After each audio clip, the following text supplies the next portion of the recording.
जय हिंद साथियों, एक बार पुनः शानदार सेशन में आपका स्वागत है। एसएससी जीडी की 16 जनवरी के फर्स्ट शिफ्ट का एग्जाम संपन्न हो चुका है। उसमें जीके, जीएस और करंट अफेयर से रिलेटेड जो भी प्रश्न पूछे गए थे उनकी हम यहाँ पर डिटेल एनालिसिस करेंगे। और आप चैनल को सब्सक्राइब करके रखें। हिंदी, रीजनिंग, जीएस सब कुछ हम लेकर आएंगे। तो आइए शुरू करते हैं। देखिए, सबसे पहला यहाँ पर प्रश्न पूछा गया था, कनिष्क का जो है दरबारी चिकित्सक यहाँ पर है, ये चरक थे इसके। लेकिन प्रश्न में पूछा गया था कवि, शायद कि दरबारी कवि कौन था। तो कनिष्क के दरबारी कवि की बात करें तो उनका नाम था अश्वघोष। क्या नाम था भाई? अश्वघोष। तो आगामी शिफ्ट के लिए ध्यान दीजिएगा, ये पूछा जा सकता है चिकित्सक कौन है, तो ये हैं चरक। इनके बारे में थोड़ी सी और हम जानकारी दिले, देख लीजिए। कनिष्क कुषाण वंश का एक शासक था। वह 78 ईस्वी के साका काल के संस्थापक थे। उन्हें दूसरे अशोक के रूप में भी जाना जाता है। उन्होंने जम्मू कश्मीर के कोलवन में चौथे बौद्ध परिषद को परिषद के प्रमुख के रूप में अभिहित किया। चरक की बात करें, जो कि इनके दरबारी चिकित्सक थे। चरक प्राचीन भारत के आयुर्वेद चिकित्सा के प्रमुख योगदानों में से एक थे। वह अपनी कार्य चरक संहिता के लिए सबसे अधिक जाने जाते हैं। सुश्रुत, इनके बारे में जान लीजिए। एक प्राचीन भारतीय चिकित्सक थे। उन्हें भारत में सर्जरी का कारण माना जाता है। तो सर्जरी की शुरुआत सुश्रुत से हुआ था। सुश्रुत द्वारा लिखित सुश्रुत संहिता कनिष्क से जुड़ी हुई है। अगला है बाणभट्ट के बारे में भी जान लीजिए। राजा हर्षवर्धन के दरबारी थे। हर्षवर्धन की जीवनी हर्षचरित बाणभट्ट इन्हीं के द्वारा लिखी गई है। कादम्बरी एक प्रसिद्ध पुस्तक है जिसे बाणभट्ट ने लिखा था। तो ये सब आप रिवीजन करके जाएंगे।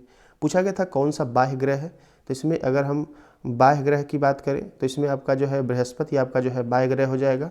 आइए इसके बारे में और हम आपको बताते हैं। देखिए, कुल 8 ग्रह हैं। प्लूटो को निकाल दिया गया है, उसको ड्वार्फ प्लेनेट या बौना ग्रह कहते हैं।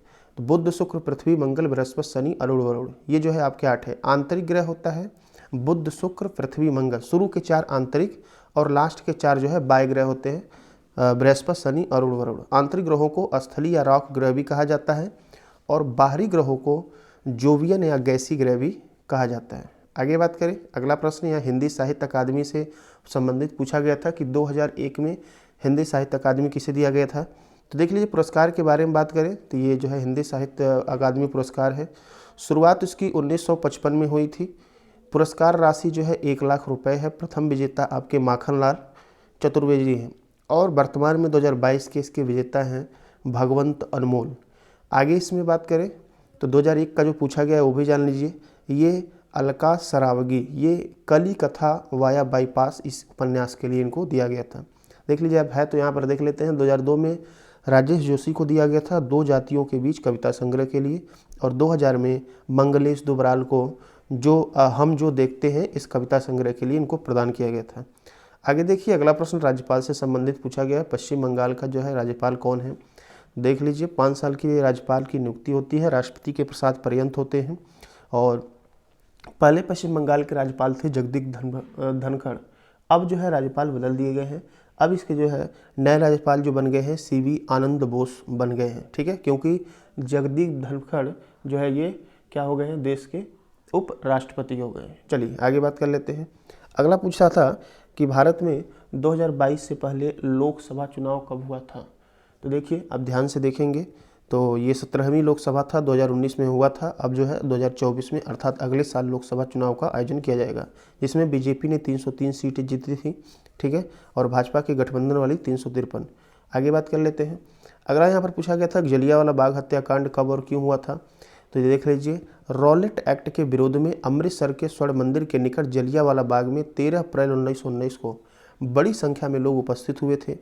बैसाखी के दिन रखी गई इस सभा में जनरल डायर नाम के अंग्रेज अफसर ने सभा में मौजूद लोगों पर गोलियां चलवा दी, जिसमें लगभग 1000 लोग मारे गए और 2000 के आसपास लोग घायल हो गए, ठीक है। तो 13 अप्रैल 1919 को चली थी रॉलेट एक्ट के विरोध में। नेक्स्ट 42वां संविधान संशोधन से पूछा गया था, 1976 में हुआ था। इंदिरा गांधी की सरकार उस समय थी और बात करें तो उस समय देश में आपातकाल भी लगा हुआ था। इस दौरान संविधान की प्रस्तावना में 3 नए शब्द समाजवादी, धर्मनिरपेक्ष और अखंडता को जोड़ा गया था। 1976 में देश में 42वां संविधान संशोधन किया गया था। आगे बात करें, चंद्रमा का हिंदी में आपका चंद्रमा का पर्यायवाची पूछा गया है। हजारी प्रसाद द्विवेदी पे जो है आपका पैसेज पैराग्राफ पूछा गया था। तो चंद्रमा का पर्यायवाची देख लीजिए, चांद, चंद्रमा, विधु, शशि, राकेश, हिमांशु, सुधांशु, सुधाकर, सुधाधर, सारंग, निशाकर, निशापत, रजनीपत, मृगांक, कलानिधि, ये सब हैं आपके चंद्रमा के पर्यायवाची। और एक था घोड़ा बेचकर सोना, ये घोड़ी नहीं है, घोड़ा बेचकर सोना मुहावरे का अर्थ पूछा गया था। तो अर्थात जो है बेफिक्र होकर सोना। वाक्य में प्रयोग करें तो बेटी तो ब्याह दी, अब क्या घोड़े बेचकर सोओगे। ठीक है, तो ये जो है कुछ मोस्ट एक्सपेक्टेड क्वेश्चन थे। तो आप चैनल को सब्सक्राइब करके रखें, जल्दी ही मिलते हैं इसके जो भी शेष क्वेश्चन जो भी बचे हुए हैं पूरे एनालिसिस के साथ। तब तक के लिए धन्यवाद।